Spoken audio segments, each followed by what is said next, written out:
Bienvenidos al canal educativo de la Escuela Militar de Medicina de México.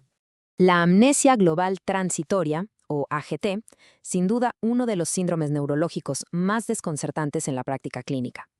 El objetivo de hoy es justamente trazar una hoja de ruta clara para abordarla.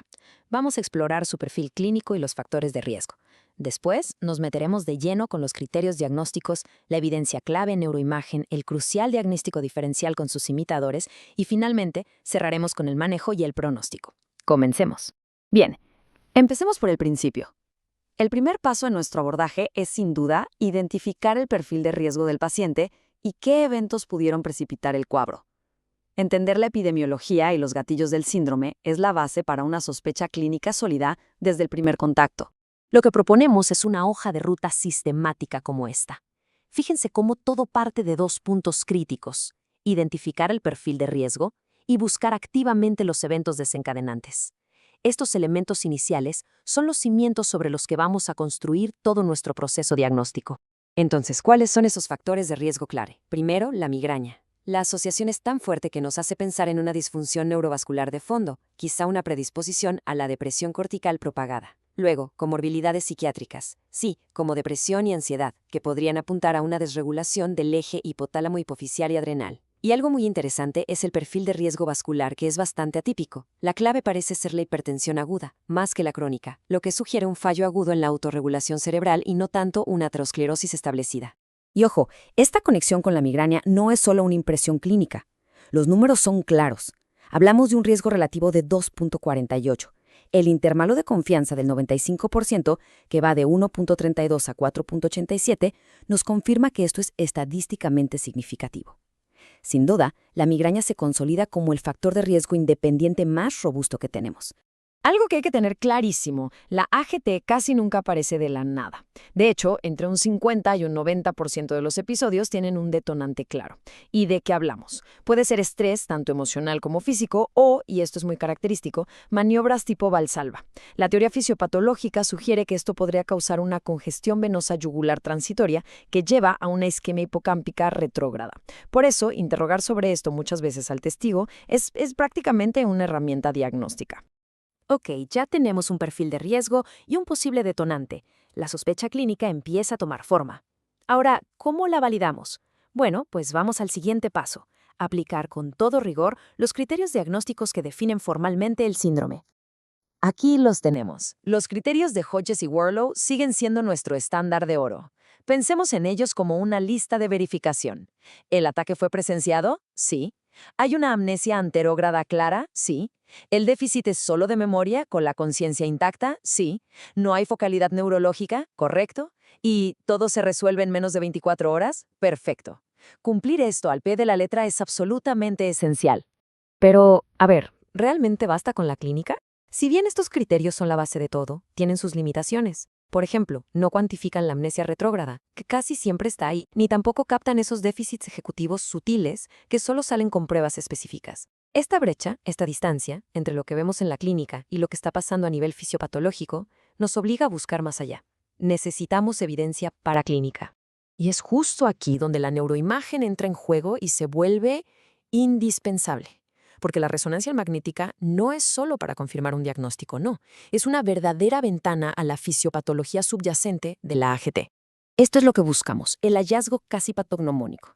Vean estas lesiones puntiformes, muy pequeñas, de 1 a 5 milímetros. Lo que estamos viendo es una restricción en la difusión, localizada de manera muy selectiva en el sector CA1 del hipocampo. Esto que ven en pantalla es, ni más ni menos, el correlato en imagen del edema citotóxico transitorio que está causando todo el cuadro clínico.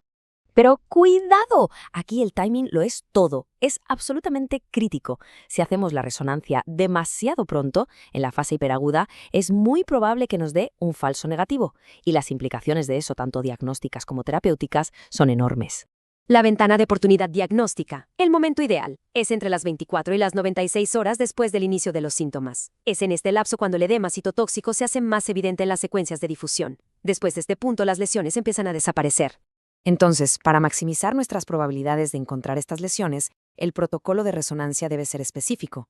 Necesitamos secuencias de difusión, DWI, con cortes finos, de 3 milímetros o menos, Buscamos esas lesiones de 1 a 5 milímetros en el sector CA1. Y un dato clínico importante. Para este hallazgo en particular, no se ha visto una diferencia diagnóstica real entre equipos de 1.5 y 3 teslas. Muy bien. Ahora vamos a lo que probablemente es el mayor reto en el servicio de urgencias, el diagnóstico diferencial. ¿Cómo distinguimos la AGT de sus imitadores? Descartar otras causas de amnesia aguda es, sin duda, un paso diagnóstico fundamental. Esta tabla nos da las claves. Comparemos. La amnesia epiléptica transitoria, o AET, suele ser mucho más breve, menos de 1 hora. Tiende a recurrir y, claro, el electroencefalograma va a ser anormal. Un ictus isquémico, por su parte, va a dejar una lesión permanente en la resonancia y casi siempre vendrá con déficits focales. Y la amnesia disociativa, esa se enfoca más en la memoria autobiográfica retrógrada, algo que no es típico de la AGT. Perfecto. Una vez que tenemos el diagnóstico confirmado, ¿qué sigue? Necesitamos integrar toda esta información en un plan de manejo y pronóstico que sea claro. Y sobre todo, sacar los mensajes clave para la práctica del día a día. Este algoritmo es nuestra guía práctica. Vean el flujo. Empezamos con el perfil de riesgo y los detonantes. Eso nos da una posible AGT. Si además cumple los criterios clínicos y la exploración es normal, ya podemos hablar de una probable AGT. Y si el laboratorio y el electroencefalograma son negativos, estamos aún más cerca.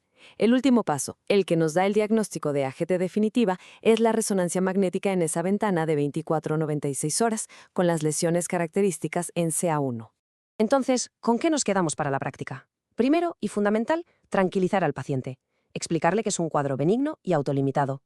Segundo, en urgencias, nuestra prioridad es descartar un ictus para no iniciar terapias de reperfusión que no necesita. Tercero, hay que comunicar que esto no aumenta su riesgo de ictus a futuro. Y finalmente, saber que la recurrencia es baja y que la posible relación con epilepsia todavía está en discusión. Y para cerrar, quiero dejar una pregunta en el aire, una que nos impulse a seguir investigando. Porque a pesar de todo lo que hemos avanzado, la verdad es que los mecanismos moleculares, el porqué exacto de esta disfunción tan selectiva, tan transitoria, justo en las neuronas del CA1, sigue siendo uno de los grandes misterios de nuestra especialidad. Este video fue producido por el general de brigada médico cirujano Humberto Carrasco Vargas. Muchas gracias por su atención.